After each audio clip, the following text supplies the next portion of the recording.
नमस्कार दोस्तों, आज हम लोग इस वीडियो के माध्यम से ये देखेंगे कि किसी भी टेंस में सब्जेक्ट, ऑब्जेक्ट और मेन वर्ब को कैसे पहचाना जाए। बहुत सारे स्टूडेंट ऐसे होते हैं जो टेंस बनाते समय सब्जेक्ट, ऑब्जेक्ट और मेन वर्ब के बीच में अंतर नहीं ढूंढ पाते हैं कि किसको सब्जेक्ट बोला जाए, किसको ऑब्जेक्ट बोला जाए और मेन वर्ब किसको बोला जाए, और इससे समस्या ये आती है कि वो सेंटेंस को बना नहीं पाते हैं। तो चलिए वीडियो की शुरुआत करते हैं और हम लोग काफ़ी आसान तरीके से समझने का प्रयास करेंगे कि जो सब्जेक्ट है कैसे पहचाने उसको, ऑब्जेक्ट है उसको कैसे पहचाने और मेन वर्ब को कैसे पहचाने। तो यहाँ स्क्रीन पर आप देख पा रहे होंगे कि दो एग्जाम्पल्स लिखे हुए हैं। पहले एग्जाम्पल्स में लिखा हुआ है राम स्कूल जाता है, राम स्कूल जाता है, और दूसरे में लिखा है मैं अंग्रेजी पढ़ाता हूँ। पहला वाला जो लिखा है राम स्कूल जाता है, इसमें हम लोग देखेंगे कि इसमें सब्जेक्ट क्या होगा, ऑब्जेक्ट क्या होगा और मेन वर्ब क्या होगा। तो चलिए शुरुआत करते हैं। इसमें किसी भी प्रकार से पहले से किसी टेंस के साथ में इसको जोड़ करके हम नहीं देखेंगे। पहले सिंपल मीनिंग इसका बनाएंगे और इसके बाद टेंस इसका क्या बनेगा ये बाद में हम देखेंगे। जैसे राम यहाँ पे लिखा हुआ है तो राम को मैं राम लिख दूंगा, राम ऐसे लिख दिया। स्कूल को मैं यहाँ पे स्कूल लिख दूंगा, ये मैंने स्कूल लिख दिया।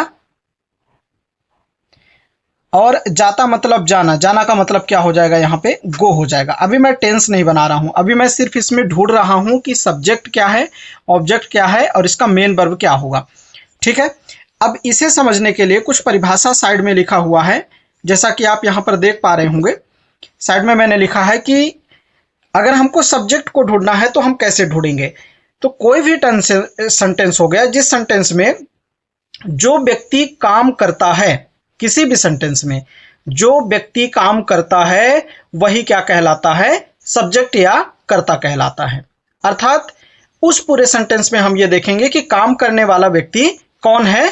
जो काम करने वाला व्यक्ति होगा वही क्या कहलाएगा, कर्ता कहलाएगा, वही क्या कहलाएगा, सब्जेक्ट कहलाएगा। चलिए इसमें देखते हैं। जैसे कि लिखा है राम स्कूल जाता है, तो इस सेंटेंस में काम करने वाला व्यक्ति कौन है, राम है कि स्कूल है कि जाता है। तो आप देख पा रहे होंगे कि इसमें इस सेंटेंस में काम करने वाला स्कूल जाने का काम जो कर रहा है वो कौन है, राम है। तो राम हमारा क्या हो जाएगा, सब्जेक्ट हो जाएगा। राम हमारा क्या हो जाएगा, सब्जेक्ट हो जाएगा। ठीक है, तो इसको हम इस तरह से फाइंड आउट कर लेंगे कि राम हमारा क्या हो जाएगा, सब्जेक्ट हो जाएगा।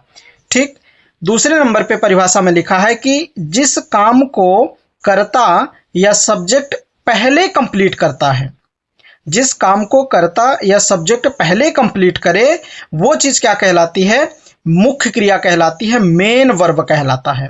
पहले कैसे कंप्लीट करेगा इसको समझते हैं हम लोग कि पहले कर्ता जिस काम को पहले कंप्लीट करेगा उसे ही हम लोग क्या बोलेंगे, मुख्य क्रिया या मेन वर्ब बोलेंगे।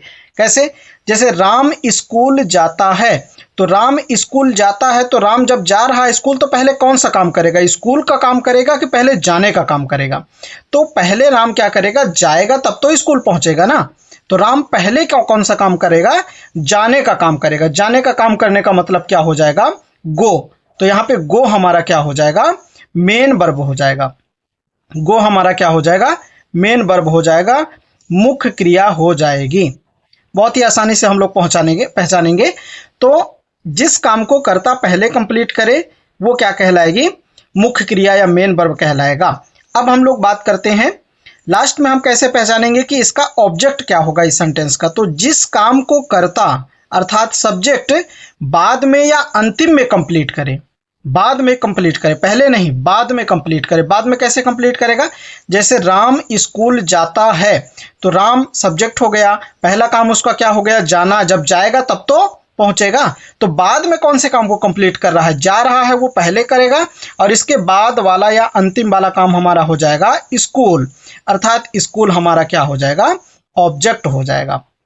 स्कूल हमारा क्या हो जाएगा, यहाँ पे ऑब्जेक्ट हो जाएगा। और ऑब्जेक्ट को ही क्या बोला जाता है, कर्म बोला जाता है। ऑब्जेक्ट को क्या बोला जाता है, कर्म बोला जाता है। तो इस तरह से आप फाइंड आउट कर सकते हैं बहुत ही आसानी से। दूसरे एग्जाम्पल की तरफ हम लोग चलते हैं। दूसरे एग्जाम्पल में मैं अंग्रेजी पढ़ाता हूँ, मैं अंग्रेजी पढ़ाता हूँ। मैं इसमें अभी किसी भी प्रकार से टेंस का इस्तेमाल नहीं कर रहा हूँ, किसी टेंस के साथ इसको रिलेट नहीं कर रहा हूँ। जैसे इसका बनेगा मैं, अंग्रेजी का क्या बनेगा, इंग्लिश बनेगा। मीनिंग किसी भी टेंस का इस्तेमाल इसमें अभी नहीं किया गया है, इसमें सिर्फ ढूंढा जा रहा है, फाइंड आउट किया जा रहा है। पढ़ाने का अंग्रेजी क्या बनेगा आपका? टीच। पढ़ाने का क्या बनेगा? TEACH। ये टीच बन गया।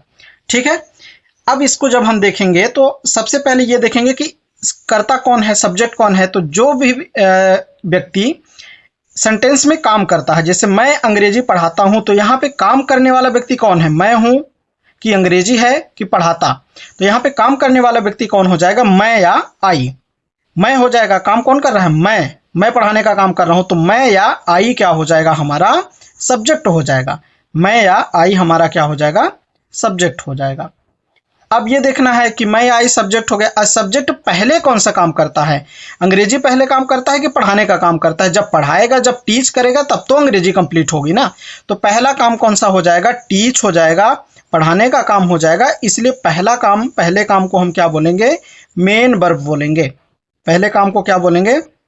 मेन वर्ब बोलेंगे। तो पहला काम हमारा क्या हो जाएगा? मेन वर्ब या मुख्य क्रिया। इसके बाद जब पढ़ाएगा तब तो अंग्रेजी कंप्लीट होगी, तो अंतिम कार्य हमारा क्या हो जाएगा? अंग्रेजी या इंग्लिश हो जाएगा। तो इंग्लिश हमारा क्या हो जाएगा? ऑब्जेक्ट हो जाएगा। और ऑब्जेक्ट को ही हम लोग क्या बोलते हैं? कर्म बोलते हैं। इस तरह से हम लोग काफ़ी आसान तरीके से सब्जेक्ट को, ऑब्जेक्ट को और मेन वर्ब को फाइंड आउट कर सकते हैं। और जब हम सब्जेक्ट, ऑब्जेक्ट और मेन वर्ब को फाइंड आउट कर लेते हैं, पहचान लेते हैं, तो किसी भी टेंस के सेंटेंस को हम आसानी से बना सकते हैं। इस प्रकार से आप इसको ढूंढ सकते हैं। हालांकि इस पे मैंने जो सेंटेंस लिखा है, इस सेंटेंस को अगर आप बनाना चाहेंगे तो ये टेंस के अकॉर्डिंग अगर देखा जाए तो क्या बनेगा? पहला वाला राम स्कूल जाता है, तो इसका बनेगा Ram goes to school. According to tense, Ram goes to school, ये सेंटेंस बनेगा टेंस के अकॉर्डिंग अगर बात करें तो। और मैं अंग्रेजी पढ़ाता हूं, तो इसका हमारा बन जाएगा आई टीच इंग्लिश। ये हमारा सेंटेंस बनेगा। चूंकि हम यहाँ पर सेंटेंस बनाने पर फोकस नहीं कर रहे थे, यहाँ पर हम फोकस कर रहे थे सब्जेक्ट, ऑब्जेक्ट और मेन वर्ब कैसे ढूंढा जाए, कैसे फाइंड आउट किया जाए। तो इस प्रकार से हमारे इस चैनल में टेंस की बेसिक जानकारी और टेंस को पूर्णतः कंप्लीट कराया गया है। अगर ये वीडियो आपको पसंद आया हो तो आगे चल करके चैनल पर जाएं और बेसिक जानकारी जो भी टेंस का है उसको सीखें। और वीडियो को देखने के लिए आपका बहुत बहुत धन्यवाद।